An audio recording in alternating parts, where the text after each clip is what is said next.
আসসালামু আলাইকুম। আমি শারমিন। এটিতে আছি দীর্ঘদিন যাবৎ, মেলা বছর।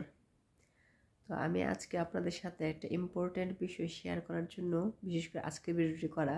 আমাকে দেখে বুঝতেই পারতেছেন আমি অসুস্থ। ঠান্ডা, জ্বর, কাশি যা হয়। বিশেষ করে এখন ইটালিতে সিজন চেঞ্জ হইতেছে, তো মোটামুটি সবাই ঘরে ঘরে এটা একটা নর্মালি অসুখ। তো আমি মোটামুটি ভালোই অসুস্থ। তারপরও আজকে আপনাদের সাথে শেয়ার করার জন্য আজকে ভিডিওটা নিয়ে চলে আসলাম। তো ইম্পর্টেন্ট জিনিস কি আসলে, আপনারা হয়তো জানেন আমার একটা ইউটিউব চ্যানেল বা একটা ফেসবুক পেজ আছে, এবং দুটোটার নামই শারমিন ব্লগস। আমার জানা মতে বা আমি জানি শুধু আমার এই দুইটা চ্যানেল একটা আর একটা পেজ আছে। এছাড়া আমার আর কোনো পেজ নাই। তা কে বা কারা জানি না, আমি হয়তো আমার কোনো ফ্যান ফলোয়ার শুভাকাঙ্ক্ষী তো অবশ্যই না, কারণ যে এরকম কাজ করছে সে তো কখনোই শুভাকাঙ্ক্ষী হতে পারে না বা ফ্রেন্ড হতে পারে না। তো কে বা কারা জানি না, আমি আমার পেজ থেকে আমার পিকগুলো ডাউনলোড করে তার নামে একটা ফেক পেজ খুলছে, ফেক আইডি বা পেজ যেটাই খুলছে। তো ইনফরমেশন তো আর থাকে না। তো আমি সন্ধান পাইলাম যে আমার পিক দিয়ে এরকম একটা করা হয়েছে। তো যে এরকম ফেক একটা কাজ করতে পারে সে তো কখনোই শুভাকাঙ্ক্ষী হতে পারে না। তো আপনারা যারা আমার ফ্যান ফলোয়ার আছেন সবাই প্লিজ বিভ্রান্ত হবেন না।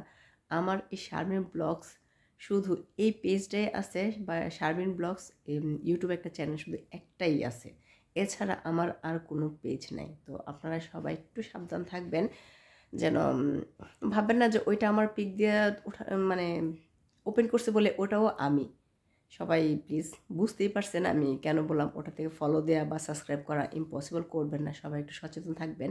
আর আমার এই একটাই পেজ, আর যেই করছেন ওই ফেক আইডিটা খুলছেন, আপনার কাছে প্লিজ প্লিজ আমার অনুরোধ রইল, ভাই আমার পিকগুলো ডিলিট করে দেন। দুনিয়া থেকে আর মানুষ পাইলেন না। আমি একটা ফ্যামিলি পার্সন, জামাই সন্তান নিয়ে। আর সবচেয়ে বড় কথা হলো আমি আমার পেজটা বা চ্যানেলটা কোনো টাকা ইনকাম করার জন্য আসলে আমি মেন উদ্দেশ্য করে ওপেন করে নেই। মানুষের থাকে না একটা শখ, আমার শখ ছিল, আমি খুললাম, হাজব্যান্ড পারমিশন দিছে খুললাম সেজন্যে। তো বুঝতে পারছেন আমি আমার সন্তান নিয়ে, স্বামী সন্তান নিয়ে আসি সুখে, যেমনই আপনাদের আলহামদুলিল্লাহ আসি। তো প্লিজ অন্তত পক্ষে আমার মান সম্মান সব কিছু চিন্তা করে প্লিজ, মানে বিশেষ করে আপনার কাছে অনুরোধ রইল, ভাই আমার ছবিগুলো ডিলিট করে দিবেন। দুনিয়াতে আর মানুষের অভাব নাই।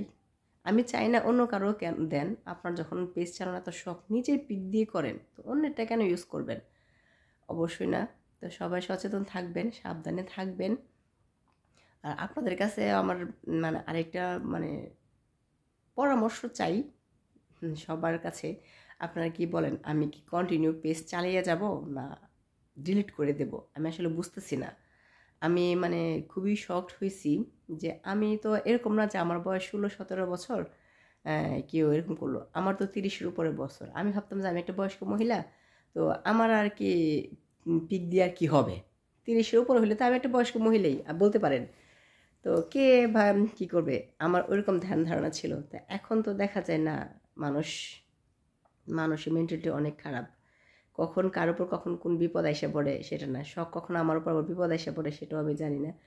তো সবাই প্লিজ আমাকে একটা পরামর্শ দিবেন, আসলে কি আমার চালিয়ে যাওয়া উচিত না ডিলিট করে দেওয়া উচিত?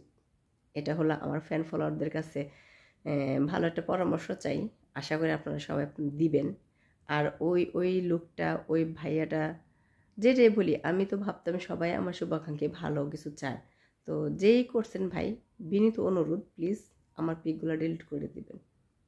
আশা করি আপনি বুঝতে পারছেন।